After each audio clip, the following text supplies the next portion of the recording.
جی الحمدللہ مولانا مفتی محمد تقی عثمانی صاحب مدظلہ محفوظ ہیں، البتہ ان کے محافظ شہید ہو گئے ہیں اور ان کے ڈرائیور اس وقت شدید زخمی ہیں۔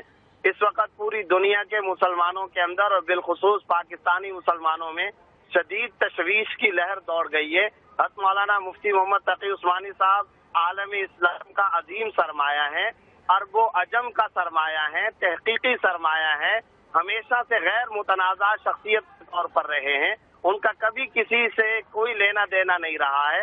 حضرت مولانا مفتی محمد تقی عثمانی صاحب سے منسوب گاڑی پر حملہ اس وقت پورے کے پورے عالم اسلام کے مسلمانوں کی انتہائی پریشانی کا ذریعہ بن گیا ہے اور وہ لاکھوں لوگوں کے دلوں کی دھڑکن ہے۔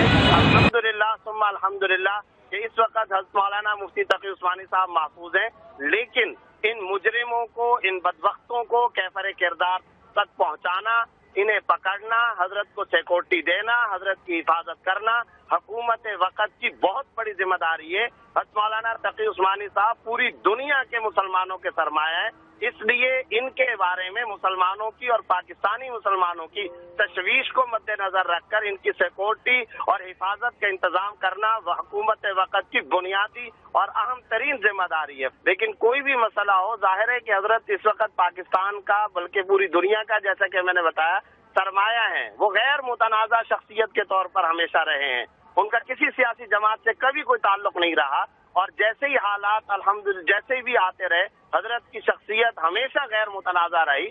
تمام حلقوں کے اندر وہ مقبول ترین رہنما ہیں۔ دیکھیں جی، یہ بہت تشویشناک بات ہے، ہم تو اس سلسلے میں کچھ نہیں کہہ سکتے، لیکن علمی شخصیات کو اور تحقیقی شخصیات کو، وہ جو کتابی شخصیات ہیں، وہ ملک کا، ریاست اور اسٹیٹ کا سرمایہ ہوا کرتے ہیں۔ ان کا کام پڑھنا پڑھانا ہے، تصنیف ہے، ہزاروں کی تعداد میں ان کی کتابیں آ چکی ہیں، ان کے لاکھوں کی تعداد میں شاگرد ہیں، وہ پڑھنے پڑھانے سے تعلق رکھنے والی شخصیت ہیں۔ میں نے پہلے بتایا کہ ان کا کسی سیاسی جماعت سے کبھی کوئی تعلق نہیں رہا اور انتہائی غیر متنازع شخصیت ہیں، اور تمام مسالک، تمام مکاتب فکر میں عزت کی نگاہ سے دیکھے جاتے ہیں، غیر متنازع ترین ہستی ہیں۔